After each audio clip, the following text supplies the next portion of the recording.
Ever feel kind of lost in the beauty aisle? You see all these labels: clean, natural, sustainable, Mhm. and you really want to make a good choice, something that fits with what you believe in. Yeah.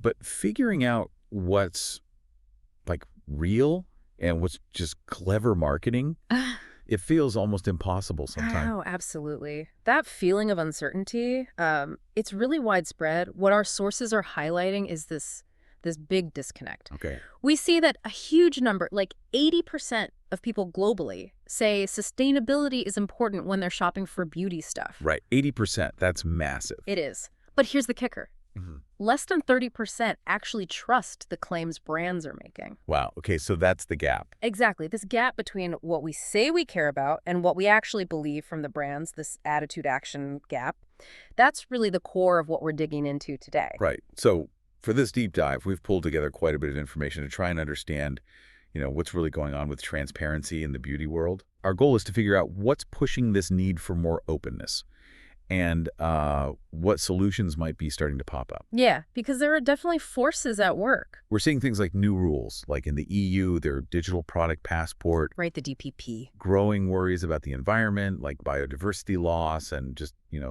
people being generally skeptical. Yeah, that consumer skepticism is a big piece. And one really interesting idea that keeps surfacing in our sources as a maybe a way forward is using dynamic QR codes right on the product packaging. Okay, those little squares you scan with your phone. Exactly. We're going to look at how these, especially when they follow something called GS1 standards, that's a global standard, how they could be a real game changer. Interesting. And we've also learned about a platform called MerchUX, which uses these specific GS1 compliant codes, and also this really fascinating concept called the Earth Today Unit of Nature, or UON. Unit of nature. Oh, okay, we'll definitely need to unpack that. All right, so let's jump into what our sources are calling this unsustainable paradox. Sounds like a lot of things are colliding here. It really is a confluence, kind of a perfect storm of factors. You've got stricter regulations coming down the pike Right. that are going to demand much more insight into, the whole journey a product takes the supply chain. Okay, more visibility needed there. Yeah. Then you add the urgent environmental issues. We see a lot of it's called greenwashing. Where brands maybe stretch the truth a bit about how green they are. Exactly, overstating credentials. And alongside that, a very real problem with biodiversity loss that's directly linked to where and how ingredients are sourced. Like, what kind of ingredients are we talking about? Well, think about things like palm oil, shea butter, even stuff that sounds quite luxurious like sandalwood and vanilla, argan oil too. It's okay. Even the mica that gives some makeup its shimmer that Yeah. can be connected to deforestation, soil damage, and sadly, sometimes unethical labor. The sort of uncomfortable truth is that even ingredients that seem natural can have these hidden costs environmentally and socially. And the lack of transparency makes it hard to know. Impossible almost for consumers to know the real impact of what they're buying. It is kind of shocking when you think about those hidden impacts behind everyday ingredients.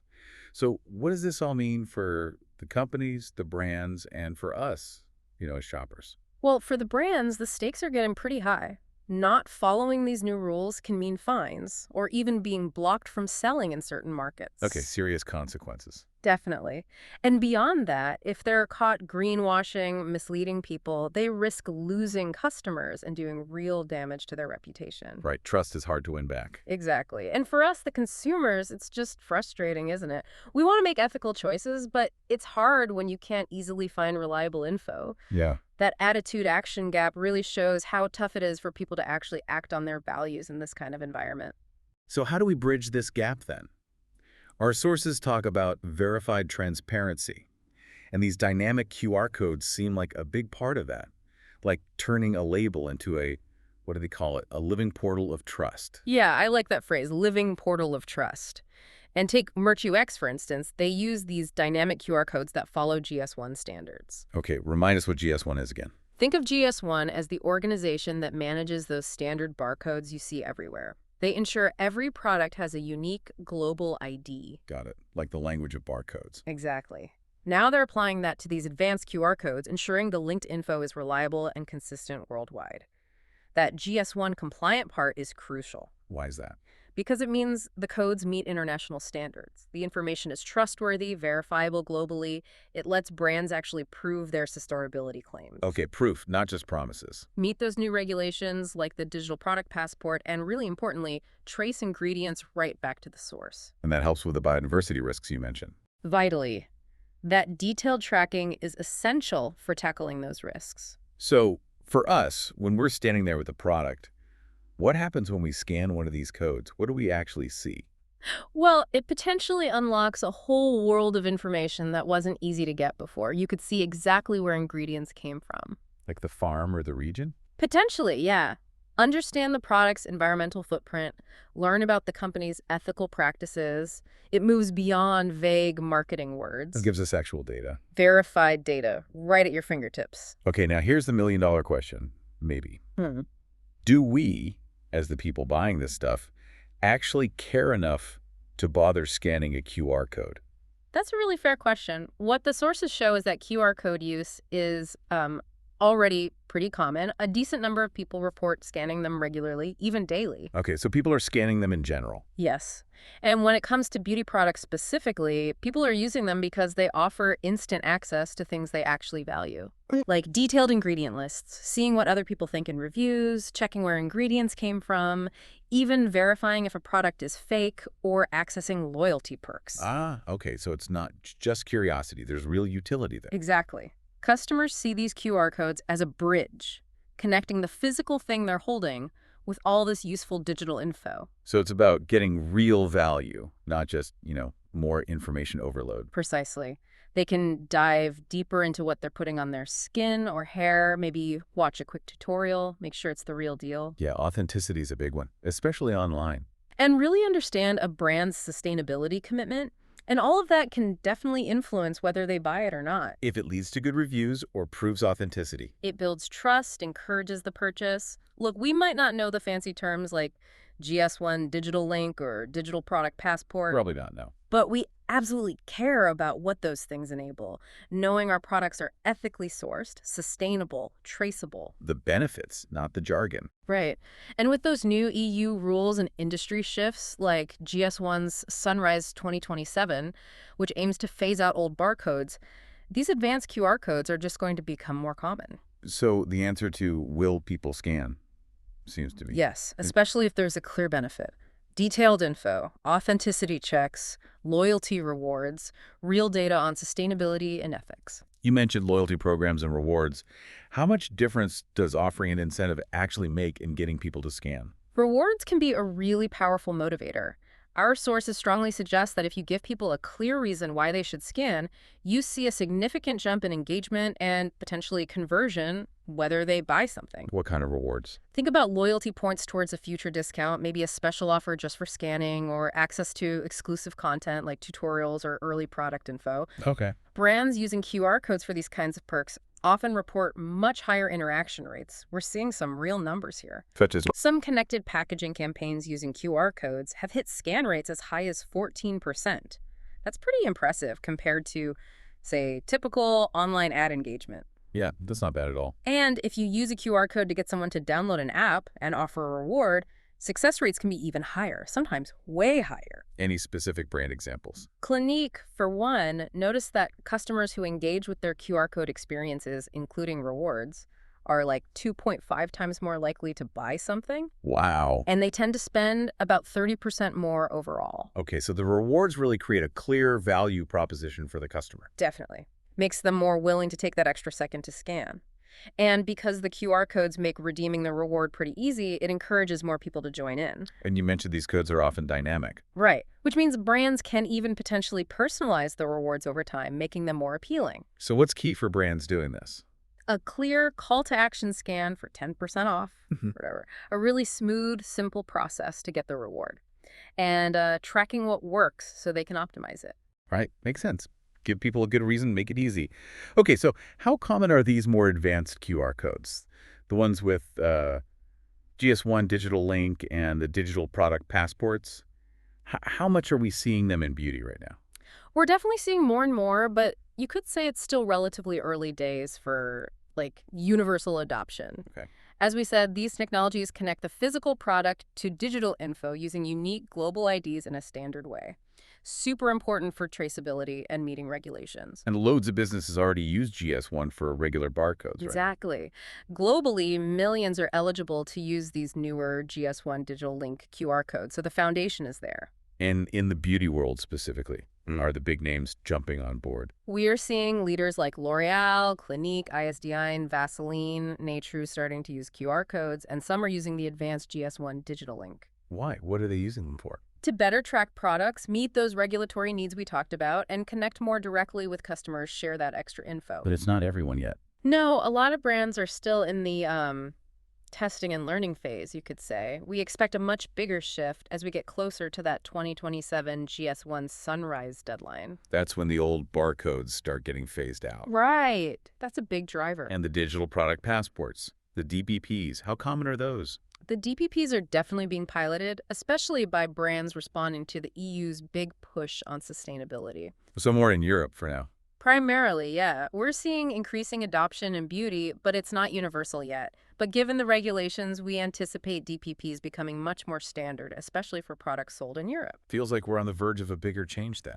I think so, driven by rules, but also by what consumers are starting to expect. And it's not just beauty other sectors are moving to. Like who? Well, a gourmet food company, Parla Deli, was apparently the first to completely ditch old barcodes for GS1 digital link QR codes. We see it in fashion with Flip a K. And big retailers and manufacturers like Nestle, P&G, Metitro, Lidl, they've all committed to GS1 digital link.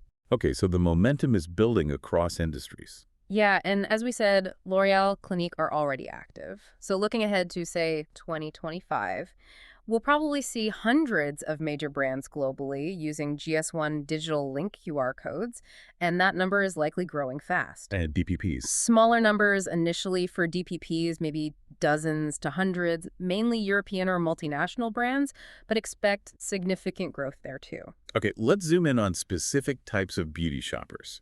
Say someone buying hair care from a brand like AG Care, or maybe clean skincare from Sanzi.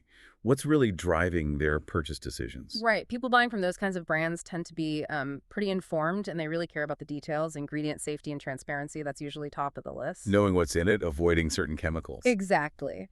But it's not just about what's left out. The product still has to work. Performance, efficacy, visible results, that's crucial too. Makes sense. Performance matters. Then there are the brand's values and ethics. Things like sustainability, being cruelty-free, sourcing ingredients ethically.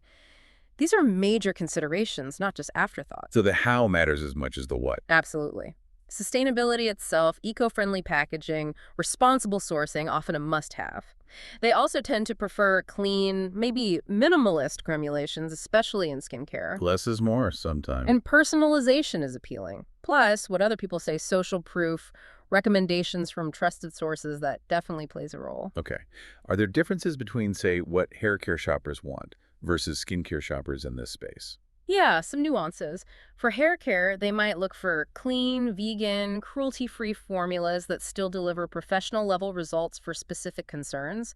Eco-friendly or refillable packaging is also a big plus there. Refillables are getting popular. Definitely. In skincare, the focus might be more on simple, effective routines with gentle, natural ingredients. They really want transparency about sourcing and production, looking for products that support overall skin health. So it sounds like for these specific customer groups, a company's whole approach to social and environmental responsibility, their CSR ethos, it's not just a nice to have. Oh, absolutely not. For these segments, CSR is a major driver of trust and loyalty. People are often willing to pay a bit more for products from brands that genuinely live these values. And the flip side. The flip side is greenwashing. If a brand gets caught misleading consumers about their environmental efforts, they risk serious damage to their reputation and losing these really engaged, values-driven customers. So it's fundamental for brands like AG Care or Sanzi. Totally. It's core to their identity, a key reason people choose them and stick with them long term. Okay, let's pull back again. To get a sense of the scale here, how big is the global beauty and personal care market overall? It feels huge. It is genuinely massive. For 2025, the estimates put global revenues somewhere around $677 billion US. 677 billion. Wow. Yeah. Different sources might vary slightly, but they're all in that huge ballpark. And it's not slowing down. Projections show continued strong growth, How strong? potentially reaching over $800 billion by 2033, maybe even hitting $1.5 trillion by 2035, depending on the growth rate. Incredible. What's fueling that kind of growth? Several things. Rising incomes globally, a bigger focus on health, wellness, self-care, That makes sense. increasing demand for those natural and sustainable products we've been talking about, and of course, the massive influence of social media and e-commerce. Right. Online shopping is key. Huge. Interestingly, the Asia-Pacific region currently holds the largest market share, over 37%. And within the market, what are the biggest segments? Personal care overall is the largest. Think body wash, deodorant, oral care. But skincare and hair care are major segments too, along with color cosmetics and fragrances. Anything growing particularly fast? The men's grooming sector is seeing really rapid growth, projected to be huge by 2030. Okay. And trends across the board. We're seeing that push for clean label, vegan, cruelty-free continues. Also, multifunctional products, things that do more than one job. Tech integration is big too. Like AI skin analysis? Yeah, things like that. And personalization, tailoring products to individuals. What about the companies? Is it dominated by giants or are there lots of smaller players? It's moderately fragmented, actually. You have the global giants, but also a ton of smaller independent brands. Who are the big names? Think L'Oreal, Unilever, Estee Lauder, Procter & Gamble, P&G, Shiseido, LVMH, Chanel, Beiersdorf, Nature & Co., Coty. Household names. Right. L'Oreal alone does something like $44.5 billion in sales. They own dozens of brands. But there are thousands of other companies globally, especially in clean beauty and direct-to-consumer. So it's competitive. Very. Fragmentation, relatively low barriers to entry makes it super competitive. And just to reiterate some key 2025 figures, $677 billion global revenue, growing around 3.4% annually. Personal care is the biggest slice. The U.S. leads in revenue generation, and online sales are projected to be almost 40% of the total. Okay, so we have this enormous market, growing demand for transparency. But one of our sources mentioned a dirty secret, even within clean beauty. What's that about? Yeah, the dirty secret it points to is that fundamental lack of verified transparency, even among brands claiming to be clean or natural. So, good intentions maybe, but no proof. Often, yeah. And that absence of real verifiable proof opens the door wide open for greenwashing, which, as we've said, just erodes consumer trust. Back to that 80-30 statistic. Exactly. 80% prioritize sustainability, less than 30% trust the claims. That disconnect shows the impact of misinformation and lack of proof. And what are the consequences of this lack of transparency? Well, for brands, it's regulatory risk, potentially losing market share as consumers get savvier, and serious reputational damage if they can't back up what they say. And for consumers? It makes it really hard, especially for younger generations like Gen Z and millennials who often prioritize ethical buying, to actually align their purchases with their values. Right. The source also really highlighted biodiversity as this sort of overlooked casualty. How so? Well, apparently more than half of the ingredients used in cosmetics come from biodiversity hotspots, ecologically sensitive areas. More than half. Yeah. And ingredients like palm oil, shea butter, the ones we listed before, they've been linked to deforestation, soil damage, unethical labor. So without tracing, Without proper traceability, brands could unknowingly be contributing to ecosystem destruction while marketing clean beauty. It's a huge contradiction. and consumers are catching on. Increasingly, biodiversity is becoming the next frontier in ethical consumerism. Research even suggests biodiversity-linked claims drive higher purchase intent than just generic natural labels. But people are skeptical without proof. Exactly. Skepticism prevails. And brands face real hurdles providing this proof. Complex global supply chains, obscure origins. They'll have to track everything back. Lack of interoperable data systems, sustainability marketing fatigue among consumers, and limited ways to share verified impact data at the point of purchase. All contributing to that cynicism. Right. But what the source stresses is that purchase drivers are shifting. People want ingredient safety, aligned values, verifiable claims, eco-packaging, sustainable sourcing, trust through social proof, and digital engagement. It's a whole package deal now. It is. And even well-intentioned brands often struggle to provide tangible evidence across all those areas. Which brings us back to Virtue X, potentially, as a structural solution. turning each product into a verifiable touchpoint via those GS1 compliant dynamic QR codes. Providing that living record you mentioned. Yeah, sourcing, carbon footprint, certifications, biodiversity contribution.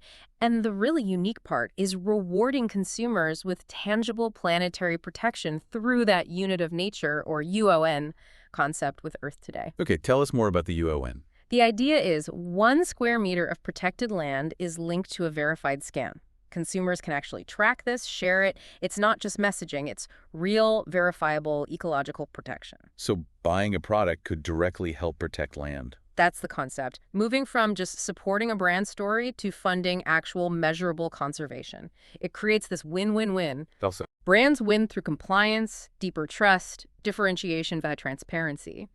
Consumers win with digital proof and the reward of real environmental impact. And the planet wins through direct funding for biodiversity protection via those UONs. interesting framework. So the key takeaway is transparency is fast becoming table stakes, the minimum standard. Brands that show rather than tell, the ones providing proof, are set to lead. So the future is provable. Provable, transparent, honest, and potentially, with solutions like this, even regenerative, helping heal, not just sustain. Okay, so wrapping up this deep dive then, it's really clear there's this huge consumer demand for transparency and sustainability in beauty and personal care. Huge demand, yeah. But the challenges of greenwashing, that attitude-action gap, they're very real. Significant challenges, definitely. However, technologies like dynamic QR codes, especially when they're linked to initiatives like MerchUX and this unit of nature idea, they offer a genuinely promising path forward. A way to provide that verified information and maybe even create tangible positive impact.